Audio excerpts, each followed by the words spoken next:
Welcome back to Keep It Good. I'm your host, Carly. And I'm your host, Emily. Okay, so today we're going to start off with something very simple, but wildly uncomfortable for most people.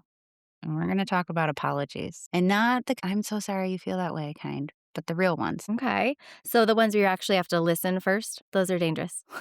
Yeah, exactly. Because here's the thing I've noticed, okay? Most of us don't struggle with saying sorry. I mean, that kind of rolls off the tongue these days. What we struggle with in general is with the listening without defending ourselves. Yeah. Well, I think we listen to respond, not to understand what someone's trying to say. So the second someone's talking, we're already building like a case in our head of A like, how do I response. defend Yeah, myself? yeah. And it's like that in turn, like your apology is almost like turned into justification, right? It's like not even as an apology anymore. It's just like as soon as you add in that but, it totally erased everything before that. In my mind, when I hear that, I'm like, okay, no, you're not really sorry then. You're not really hearing my point of view. You're more concerned with proving yourself right. You know? Yeah. You get that? Yeah. The Yeah. but is the apology killer. It's Yeah. like, I acknowledge your pain, but I kind of don't care, or I'm going to tell you why you're wrong. Yeah. Yeah, exactly. Exactly. And like real listening, when you think about it, it really does require a lot of patience and being present and it requires humility. It I don't know. I am all for uncomfortable conversations these days because that's the only way that growth happens, right?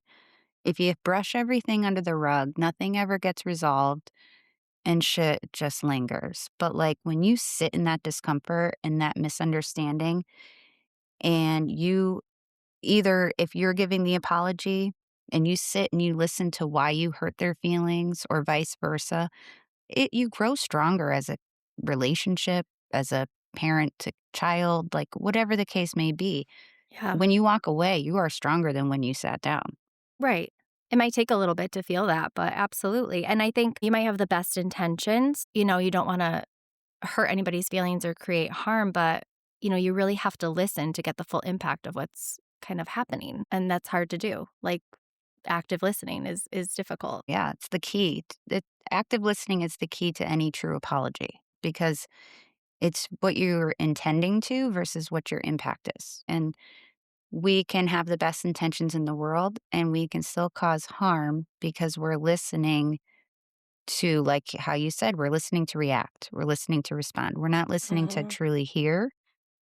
And I have to practice this as well. It's not like, Same.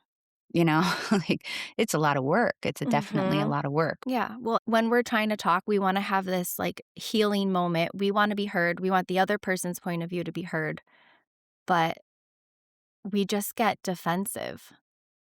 Oh, naturally. Yeah. And I mean, we started this conversation, Carly and I talking about our children and just the struggle. We've been dealing with some pre-tweens here. And it's just, it's, it's difficult to, you know, to listen. I want to talk over them and what they're saying because we're teaching too, right? At this point, Mhm. like with kids, you're trying to teach them like, oh, you can't do that. You can't say that. You can't, but their feelings are valid.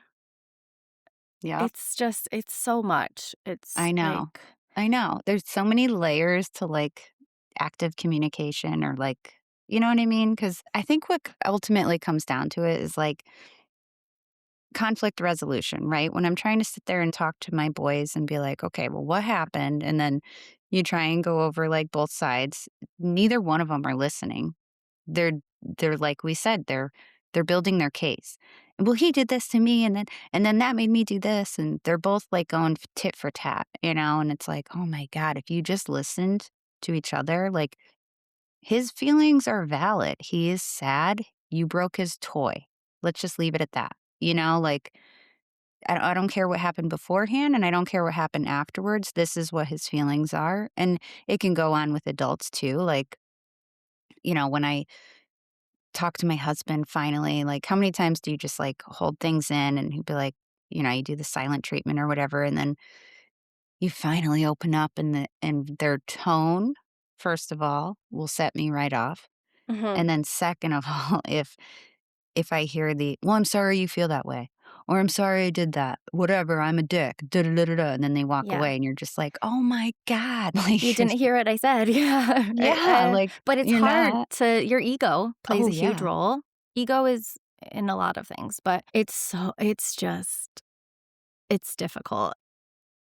But when you really, we're able to sit down and break it apart right now Yes. because we wanna, We need it. investigate it. Yeah. Yes, we want to We investigate. wanna investigate. And I think when you're truly heard, then you feel like you can start to relax a little bit. And then maybe your ego, you know what I mean? Like if you're actually being heard, Yeah. then you can just chill a little bit. And then maybe they can mirror your relaxation to the situation now and you've calmed down. And same with the kid, spouse, friend, whatever, coworker. It's like you gotta keep it calm in hopes that the communication isn't, continues to be a fight, even if it started that way. Oh, yeah. And don't you feel like when you're heard, it's almost like the apology is secondary. Like, Mhm. apology is just a word, but, like, if you can truly understand how I'm feeling, why I reacted the way I did, or, like, what thing that bothers me that I'd hope you would stop, like, if it's somebody you really love, those hard and uncomfortable conversations, like I said, brings you closer because you're understanding their point of view. You're Mhm. not just sitting there and being like, "Oh, well, just to say sorry and brush it under the rug." That's kind of an avoidance. Mhm. Actions for me is I always tell my boys, actions speak louder than words. You can tell me you're sorry a million times, and then 30 minutes later you do the same thing. That's not really you're not really sorry. You didn't learn from anything, and it's harder for me to accept another apology after. Like Yeah. It's like the I boy don't who know cried about you. wolf kind of in a weird way. Yeah. Like, isn't it so hard to be, like, so frustrated at your kid Mhm. all morning long, and then he just comes up with those puppy dog eyes, and he's like, "I'm sorry," and you're just like, "Oh, but, like, why?" Yeah. But, like, But that's what are you? I'm Because I know learning. it's gonna happen in 30 minutes. I Well, know. and they want what we want, right? Like, if we're Yeah, having a confrontation with a friend or a spouse, it's like you want to feel safe. You want to feel like you matter, and, like, you need to also be that on the other end of it. Like, you need to let them know that they matter, you're here for them. It's just hard in a moment of frustration to do yeah. that. Like, I know with one of my daughters, like, if she's having a moment, she literally just needs, like, a hug, and, like, I usually don't wanna hug her because 'cause I'm very mad. Right? But Yeah. it's like they need that safe, right? Like, it's hard, Mhm. and then maybe they might open up, and then the conversation might start to flow, and you can have that conversation about what the problem was. You tell me what's going on in your head, I'll tell you what's going on in mine. It's just and it's good. It's a great lesson for them to learn as they grow too, because they're going to have lots of confrontations as they continue to grow because they're learning. Mhm. Oh, yeah. It's, Yeah. I mean, they need if you're not able to, like, have these kind of conversations within your unit or your friendship or whatever, like, you'll never feel safe to truly open up. You know what I mean? Like, if I used to hold a lot of things in. I would never, speak up when I just didn't wanna ruffle feathers or, like, whatever, whatever. But yeah. in reality, like, I was kinda teaching people how they could treat me by not speaking up, That's true. you Yeah. know? And so when you finally do speak up and if someone's not for it, then they're not for you, like, Mm, and you just kinda you can always accept an apology, but you don't have to take down your boundaries. Like, you can give grace, but give yourself some grace as well. And just know, like, if somebody really loves you, they're gonna wanna know what hurt you and how they can fix it. It's not gonna be an ego game, it's not gonna be a tit for tat, it shouldn't be, in my opinion, it shouldn't be. If you're meant for each other, you're meant for each other, and you can talk through anything at the end of the mhm, day. And that's what I hope my kids will be able to do, and not they're just so ego driven right now. mhm. It really they want to be right. They want to be the one that's right. And that destroys any type of relationship, I feel like. You have to be willing to be like, "I was wrong." Take Right. accountability. But Own then it, is you that know? us too saying, like, as Oh, the parent, yeah. like, "Well, I'm right." Yeah, no, Then are we they kind of mirroring that? yeah, There's a no, lot we of have to psychological fuckery happening. I know. We have to definitely own our shit too. Then Yeah. that's the only way that they learn. Like, I Mhm. apologize all the time Yeah, me too. to I my think too kids. much, like, where it doesn't kinda make sense, like, why do you keep saying you're sorry? Like, like, maybe that doesn't mean as much too if you're constantly like, Yeah. "I'm sorry, I'm sorry, I'm sorry." You Yeah. know? No, you're right. And that almost comes to, like, they're just kinda numb to it. And maybe Mm, that's what they're learning is we just say sorry and then it moves on. Like, yeah, that's not good either, you know? right. They need to know, like, "I hear you. I get why that hurt. I'm sorry." That's it. Yep, Period. Like, an apology should never continue on to your side of things, right, right? right, and maybe, like, no performance, no over-explaining, just being present. Yeah. Yeah. Because like, I looked into a little bit, okay? And there was this thing that I was reading, which was so spot on, really, is most people in life I mean, I think every person really in life, they wanna feel seen, heard, understood, and valued. Once Yep. you have that and you feel like that is being kind of received, like I said, the apology is just kind of like fluff, Mm, the sorry. You really just yeah, want your point of view to be recognized so that I mean, like you said, your feelings are valid. They hurt you for a reason, and you just want someone to kind of acknowledge that and be like, "I'm so sorry. I just how can we make this better?" And, like, move on. They don't wanna hear, "Well, you did this and this and this and that."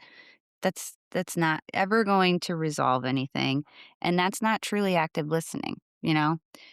So we kind of, like, went into, like, what is active listening? It's a skill, and it's something right. that we all need to practice, and the common goal is to just to understand their message, emotion, and the unspoken cues, because yeah, I mean, someone can say, like, "I'm fine.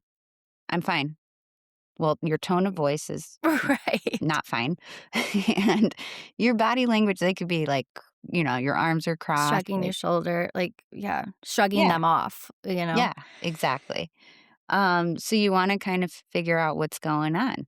So you wanna give them your undivided attention, obviously. You wanna lead non-judgmentally, so whatever they throw at you, don't take it personally, don't let your ego kinda step up in front of you, just kind of listen and acknowledge and let it kinda sink in. You're also gonna listen to your nonverbal cues. So that's, again, the body language, the tone, the facial expression. You wanna try and see what's not being said. And Mhm. then kind of just letting it all sink in and pausing before you respond. I think that's something I've never paused before I responded, right? Yeah. And just kind of let everything kinda sink in and be like, "Oh, you know what? Whew. Now I'll Let me respond." let me take that in. Yeah. 'Cause sometimes it's a lot. Like I said with my kids, they're just yelling at each other. No one's listening. They're just all screaming. They're just Right. no one's Well, and then listening. we're screaming, Oh and they're god, screaming yeah. because 'cause we're screaming, and I'm like, "They're just learning from me because 'cause I'm yelling because no one can hear me if I just talk." Right? At that point, "Were Yeah. you here this morning? Because that was exactly." No, I was doing the same thing at my home this morning. Oh, gotcha.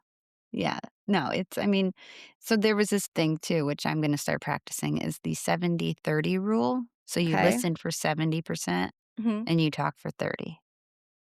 And I'm gonna Okay. see how that goes with my kids as well as just as a nurse. Like oftentimes when Hmm. I'm with my patient, I'm kind of filling uncomfortable pauses or like, I'll make a Right. joke, a da da da. Like that doesn't always need to be said. Sometimes they just want to be heard. They just want someone to listen.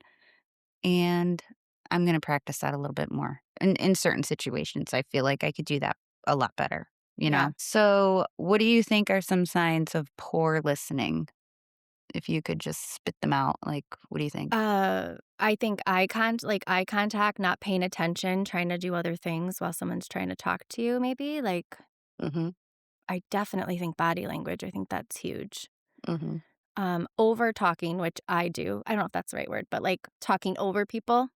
mhm. Like I know I catch myself even in good moments. I apparently have a lot to say, but I catch myself all the time, even with just friends in a conversation. Like I interrupt. Oh, me too. I Yeah, uh, I don't know if it's like excitement sometimes too. Like I can't help myself, but my kiddos do it too, and my little one especially. I'll almost like finish her sentences, mhm, and I don't feel impatient at the time, but that's not fair to her. And I think that I do that if we're having a moment, and I feel like that's something I need to work yeah. on. But now my kids do it because I do it. It's just a bad habit I have. Well, and I don't think you'd recognize it if you didn't have a child who did it to show you, like, right in your face what it That's sounds true. like, you know? So, kids really do teach us more than we teach them, I think. I know. In the And, moment, yeah, it's hard. it's pretty basic. Oh, 100%. It's That's why we need this horrible. reflection right now. We're just like Yes. trying to talk out our Talk out our morning problems. issues? Yes. Yeah. Trying to make a game plan for after Uh-huh. school? 100%. Yeah. So, basically what I wrote down for a sign of a poor listener Mhm. is interrupting and speaking Mm. over others. Oh, Ding, how ding, funny. ding. Okay. What's that Family Feud? You nailed it, girl. You got Yeah. number 1 right there. Woot woot. Number 2 is planning your response. Mhm. So, same thing, you're not even listening, you're just, like, ready to pounce the Mhm. minute they pause. Thinking about other things. So, yeah, distraction, looking around. I do that sometimes when my kids are trying to tell me about day and I'm cooking and I'm like, I realize I do that quite a bit, so I'm gonna stop that one for sure.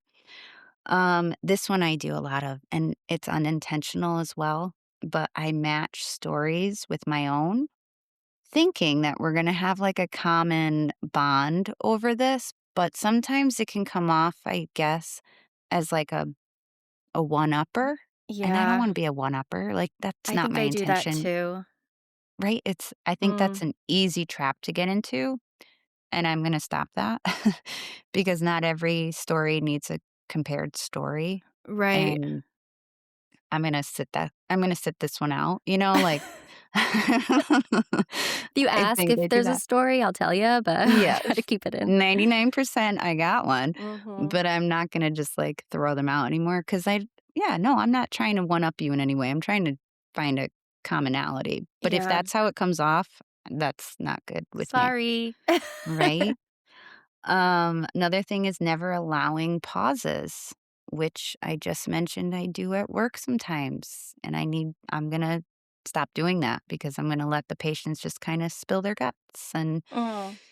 let me know what they wanna talk about and not constantly fill that void. Another thing is changing topics abruptly if it seems boring to you.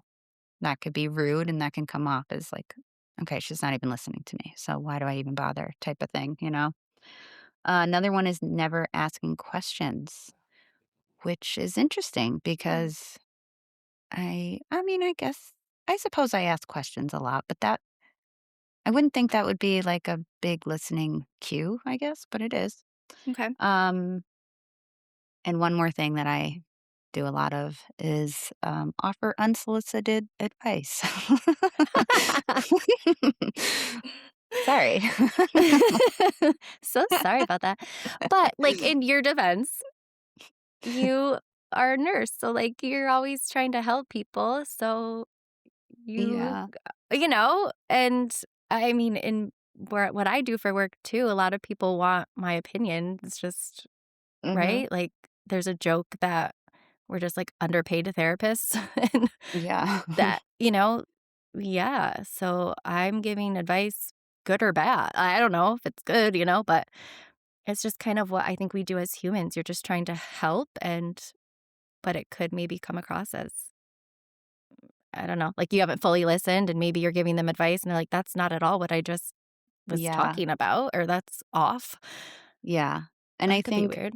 I think, like, what that stems off of is sometimes people just want to be, like, Heard. heard and not Yeah. fixed, you know? Oh, okay. Right? Yeah. Like, sometimes you just wanna spill what's going on. You don't want Mm. solutions, you don't want, you know, this doesn't go along with apologies in any way, it's just listening in general, you know?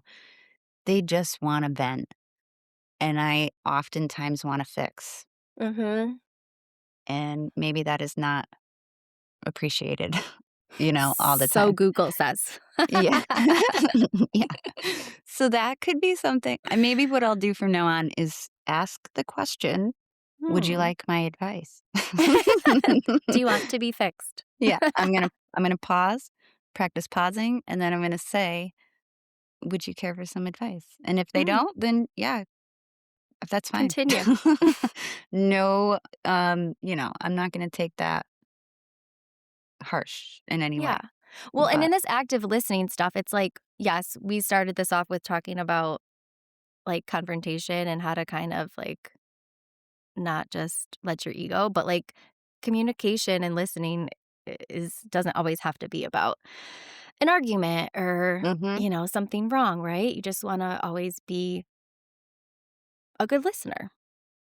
yeah. It'll help you be a better person, a better friend, partner, parent, brother, sister, you know? Oh god, yeah. It'll help you in all areas of your life, you know? Good communication is key. And I feel like kind of right now, what I'm seeing too in the world is the same thing. No one's really sitting and listening to the other's point of view. Mm. It's just kind of, you're wrong, I'm right. This is why. Da, da, da, da, da, da, da. No one is kind of taking the time to communicate Mhm. and agree to disagree respectfully, right? Yeah. Yeah, yeah, yeah. I mean, the communication goes into so many different categories. We talked about this for Oh yeah. hours before we Yeah. even did the podcast. Like, this just continues on so many different levels. And it's the relationships, I guess, where it really has to start. And that starts with your home unit and, your kids and your significant other and immediate family or whatever. But then you hope it trickles out, Mhm. like, into the world. Oh So that, yeah. Yeah, I mean, ultimately, yeah, we're teaching our kids how to communicate mhm, and respond and apologize and digest it and move mhm. forward, but really we're learning too, you know? Oh, yeah. And yeah, I think it's a constant dance, you know, of Hmm. respecting others' boundaries, but also respecting your own. Speaking up when you feel it is important and when it doesn't feel right, it's not the right time. Not everything needs to be said at that moment. So let's go on with like apologies now. Okay. Yep. A true apology, I feel, should never have the word but. So let's just throw that out. Like, if you Yeah. hear that, run because they're not. Sorry. So, what do you find in a true apology? Like, what makes you kind of forgive? Like, what would it take for you? I feel like I need to be heard, which we've talked about, like, Mm-hmm. someone saying, I understand you." Or I hear you, maybe they don't fully understand, but they want to try to understand your point or your side, I guess, and that I think is probably the biggest one for me. Like, Yeah. that Taking there's ownership. some acknowledgement and want to understand how I'm feeling, whether that person made me we'll just use my husband, for example, like, made me feel that way, whether he intended to kind Mm-hmm. of give me a nudge or, like, something passive aggressive, because I tend to take things to heart right away. Like, if he says something, I'm immediately like, "Well, I've been so busy all day, and I've done this, and I've done that," and he's like, "Whoa, what the heck?" Like, that's not necessarily what Mm-hmm. people are s you know, he wasn't trying to be passive aggressive or rude, but I take it the wrong way. Does that make sense? And same I know he does the Mm-hmm. same thing because 'cause I'm Oh like, "Holy yeah. shit, I didn't mean that. My god." But our ego, Yeah. You're like, when something comes relax. up, My you're God. instantly defensive like a wall, Yep. and I know that that happens to my kids too. Mhm. So I need to feel like I'm being heard. And usually after a couple minutes, especially with my husband, it's easy peasy, we're good. You know, Mhm. it's but you know, our communication lacks. I think that's something that lacks in a lot of relationships because in the state we're in, we're just busy and it's Oh, not I always know. there, you know? Like, "You're gonna be home tonight, right? I told you last week." "Oh, I Yeah. don't remember." "Oh, it's not on the calendar." Oh, you know, like, it can get lost in Mhm. translation. So, I think that's one thing we're always trying to work on in our relationship, but I'm seeing this as my kids get older, that our communication with my kids is lacking, but they're getting old enough now to be able to understand more about it, and I want them to. Mhm. Oh, absolutely. Yeah, I mean, I feel the same way. If when the other person takes accountability, um, like I have no problem owning when I fuck up, you know? Right, Like, hands down, I'll be the first one to be like, "Look, I'm sorry I reacted that way. That didn't come across right. Like, I'm sorry," you know? And right. but yeah, if my husband comes down and his tone is off and his this, that, like, I'm not accepting that apology, you know, like, I don't mm, like it. rejected. You know, it goes a long way with the tone of voice, the accountability, the empathy shown, and I mean, ultimately, it's more of what they do afterwards, right? Like I said, Mm, like if your actions are still going to be the same way, then clearly you didn't learn. You're still doing the same shit. And your next apology, I'm not going to believe. You know, it's just kind of a front to get me to shut up right now. That's what it feels like, you know? yeah, So, yeah, I mean, false apologies are vague. They are blame shifting. That's the I'm sorry, but they're manipulative, which is the kind of the tactic to just shut them up in the moment and never really fix anything. So that's, it's just like, okay, I'm sorry, like whatever, let's just move on. Um, right. it lacks change. So it's repeated actions. Like I said, they're just Mhm. continuing to do the same thing. And a false apology focuses on their self. It's almost like self pity, like, oh, they look at me like I messed up and shame and blah, blah, blah. Instead of just being like, I'm sorry, I made you feel that way, and like putting yourself in the other person's shoes and trying to see the other perspective. They're very close minded and it's just about them, their ego, their whatever. So those are just some examples of a false apology and ones that we should never be accepting, giving out, or allowing our kids to do because that's not going to ever resolve conflict. Yeah. What about holding things in?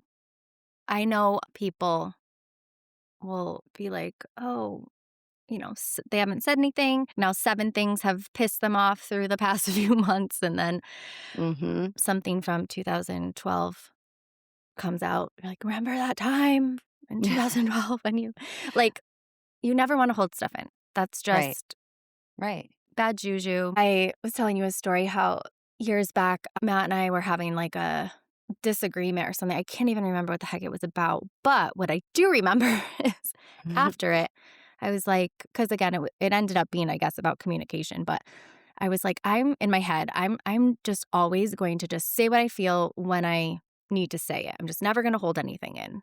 Like Mhm. even if it's just something minor, just to talk about, or like, oh, well, this is coming up, but I'll just tell him later. Like it's not a big deal right now, or I don't really have the time to, or he's busy at work. And you just kind of have to get it out, Yeah. even if it's just like, oh, by the way, we have dinner plans with so and so in 2 weeks. Like it doesn't have to be anything bad. It's Mhm. just if you're not, the communication line isn't open, it fucks stuff up.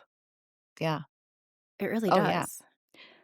100% Then because like you hopefully you don't have said. to have the apologies and like Right? if the Yeah. communication's open, we don't have to worry about, you know, there being mess ups Right. and Yeah, because you feel miscommunications. safe. You feel safe to just say what's on your mind when it's on your mind, and it won't come out in a more aggressive way because now you're really pissed because, you held it in for 7 months.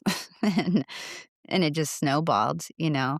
And it's harder to address, I feel, later on, because then your partner's gonna be like, "What the f what?"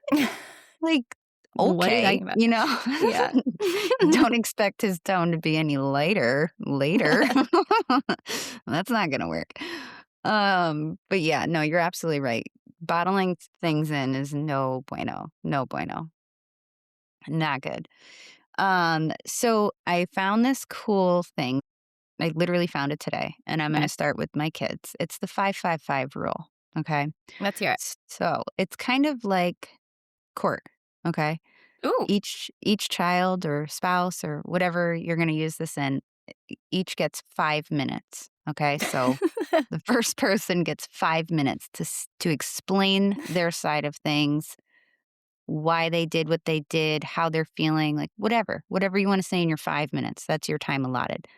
The next 5 minutes is for the other person to kinda get everything that they're worried about, mad about, thinking about out on the table, right? And then the last 5 minutes is when you kind of sort it out, go through it, kind of compare and contrast and like, where did you go wrong? Where did I go wrong? Maybe we can do this different in the future. You try and make a plan to never do this again, like yada, yada, yada. However, you want to use that last 5 minutes. But I think that was really cool. Yeah. Um, Again, like going back from Margot, it seems obvious, but we never do it, like, so I feel I'm gonna try it out and I'll let you know how it works, but I'm constantly looking for new things to better our home, like Yes.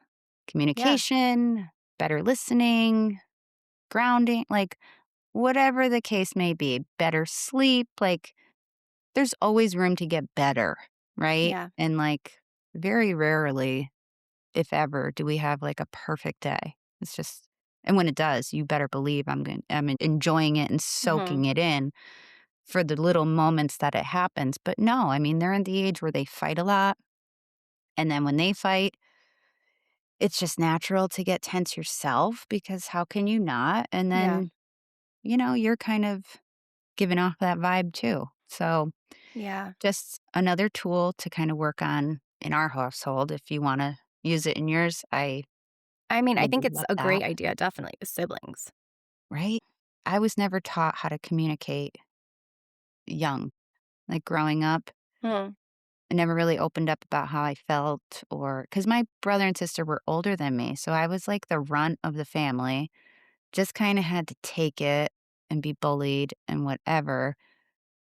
So yeah, that's probably where I got that not opening it up or not sharing in the moment type thing, and then my brother would do something to me, and 5 years of resentment build up, and I would kick him in the stomach, you know what I mean? Like, just but no, I should've just used my words, and then I never did, like, Your whatever mom the could case have may be. ran a court and had, The 5 and the 5, yeah. defendant and the Yeah, I mean, we're gonna try it out.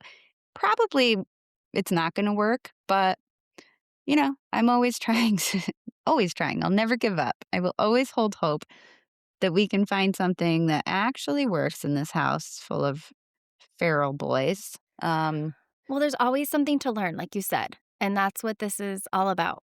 Try new things, you Yeah. know, who talks about communication, it's not necessarily a household thing, but if you can bring it down to the kids level and something like that seems pretty easy to for them to understand. You state your case, you state yours, how are we gonna fix it? And then Yeah. that's good because it's teaching them also how to obviously communicate and to figure out tough situations. Because then maybe when they're at school and there's a situation, they're Mhm. able to, work it out, and what's a greater gift than that? Like, Oh, I hope teach so. them I Well, that's if it all goes as planned, Emily. but that's a plan that is the plan, though, that is the Yeah. plan. That's the goal, right? That is the ultimate goal. And one day maybe it'll click. Maybe not tonight, but maybe one day it'll click and we'll all be fantastic communicators and Mhm. apologizers and And listeners. listeners. And Mhm. so Exactly. I'm going to let Emily take this quote this week because I have Ooh. butchered way too many names in my season 2 Mm. quotations. This is So a hard one, but we looked it up, so good, Alright, yeah. this is just, like, it's just basic, and I think it just makes sense. It goes like this: "We have 2 ears and 1 mouth, so that we can listen twice as much as we speak." I Love mean, it. that just makes so much sense. It is from Epictetus. Well, Epictetus. good job. That was better than Yeah. what I A Greek Greek philosopher. Greek philosopher, Epictetus. Yes. Wise So words. Wise words. mhm, Yeah. I think we should all practice that this week. Talk less, absolutely. listen more, and just have respect for all of humanity. Please, can we do that Mhm. this week? That would be so awesome. All right, everybody. Well, hope you have a really good week. And as always, keep it good.